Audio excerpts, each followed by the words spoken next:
Jurisprudence, न्यायशास्त्र। Jurisprudence का परिचय। न्यायशास्त्र jurisprudence कानून और न्याय के सिद्धांतों का गहन अध्ययन है। इसे कानून का दार्शनिक और सैद्धांतिक आधार माना जाता है। न्यायशास्त्र यह समझने की कोशिश करता है कि कानून क्या है, इसका समाज पर क्या प्रभाव पड़ता है और कैसे यह समाज के मूल्यों और नैतिकताओं से जुड़ा हुआ है। जूरिस्प्रूडेंस शब्द का अर्थ है कानून का विज्ञान। ये कानून की उत्पत्ति, प्रकृति और उद्देश्य पर गहराई से विचार करता है और यह समझने में मदद करता है कि कानून क्यों और कैसे काम करता है। न्यायशास्त्र का उद्देश्य। 1. कानून की प्रकृति को समझना। न्यायशास्त्र का मुख्य उद्देश्य कानून की मूलभूत विशेषताओं को समझना है।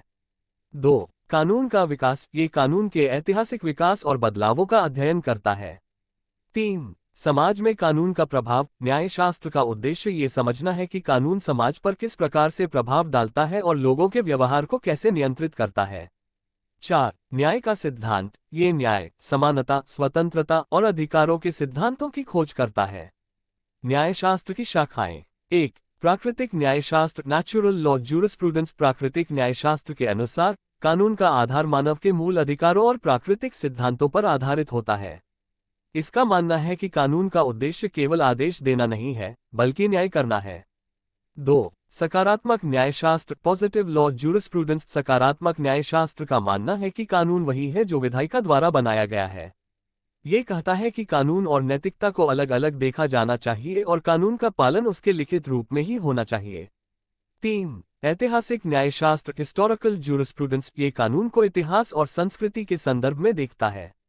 इसके अनुसार कानून का विकास समाज और परंपराओं के साथ हुआ है और इसीलिए यह समाज के मूल्य और मान्यताओं को दर्शाता है। 4. समाजशास्त्रीय न्यायशास्त्र, सोशियोलॉजिकल जूरिस्प्रूडेंस। ये न्यायशास्त्र समाज पर कानून के प्रभाव का अध्ययन करता है और यह मानता है कि कानून का उद्देश्य सामाजिक समस्याओं को हल करना और समाज में संतुलन बनाए रखना है।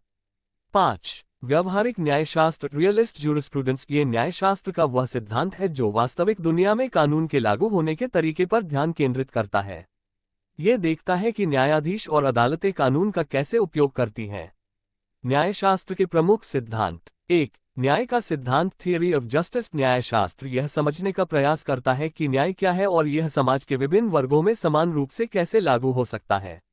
2. अधिकार और कर्तव्य, राइट्स एंड ड्यूटीज। यह अधिकारों और कर्तव्यों का सिद्धांत समझाता है, जैसे कि प्रत्येक नागरिक के मौलिक अधिकार क्या हैं और उनका पालन कैसे किया जाना चाहिए। 3. उत्तरदायित्व, लायबिलिटी। न्यायशास्त्र यह समझाता है कि किसी गलत कार्य के लिए किसे जिम्मेदार ठहराया जाना चाहिए और उसके लिए मुआवजे का प्रावधान क्या होना चाहिए। 4. संपत्ति का सिद्धांत, थियरी ऑफ प्रॉपर्टी। ये संपत्ति के अधिकारों और कर्तव्यों का अध्ययन करता है और ये देखता है कि संपत्ति पर किसका अधिकार होना चाहिए। भारतीय परिप्रेक्ष्य में न्यायशास्त्र। भारत में न्यायशास्त्र का अध्ययन प्राचीन काल से ही किया गया है। प्राचीन भारतीय धर्मशास्त्रों जैसे मनुस्मृति और अन्य ग्रंथों में भी न्याय, धर्म और कर्तव्यों के सिद्धांत मिलते हैं। आधुनिक भारतीय न्यायशास्त्र का विकास ब्रिटिश कानून के प्रभाव के साथ हुआ, लेकिन इसमें भारतीय संस्कृति और मूल्य भी शामिल हैं। भारतीय संविधान न्याय, स्वतंत्रता, समानता और बंधुत्व के सिद्धांतों को बढ़ावा देता है, जो न्यायशास्त्र के प्रमुख सिद्धांतों में से एक है। निष्कर्ष। न्यायशास्त्र एक गहरा और व्यापक अध्ययन है जो केवल कानून को ही नहीं, बल्कि कानून की प्रकृति, उद्देश्य और समाज पर इसके प्रभाव को समझने में भी मदद करता है। न्यायशास्त्र का अध्ययन न केवल कानून के छात्रों के लिए, बल्कि समाज को समझने के लिए भी महत्वपूर्ण है। ये कानून को एक आदर्श व्यवस्था के रूप में देखता है, जिसका उद्देश्य समाज में न्याय, शांति और सुरक्षा को बनाए रखना है।